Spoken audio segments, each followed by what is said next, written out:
Assalomu alaykum. Sizlar bilan muhim kanal. Qashqadaryoda 3 kunlik chaqalog'ini sotishga uringan ayol 2 yilga qamaldi. Kanalimizga obuna bo'ling va bitta like tugmachasini bosib qo'ying. Qashqadaryo viloyati Qamashi tumanida yashovchi ayol 3 kunlik chaqalog'ini 60 million so'mga sotishga urindi va sud hukmi bilan 2 yilga qamaldi. Bu haqda Millar dasturida xabar berildi. Qayd etilishicha, Qamashi tumanida yashovchi ayol o'zining ilk marotaba dunyoga keltirgan qiz chaqalog'ini Qarshi shahrida yashovchi 2 nafar ayolga sotmoqchi bo'ladi va buning evaziga ulardan 60 million so'm talab qiladi.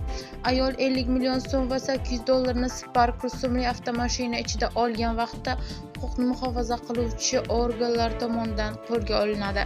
Bildirilishicha, jinoyat ishlari bo'yicha Muborak tumani sudida ayolga 2 yil muddatga ozodlikdan mahrum qilish jazosi tayinlangan.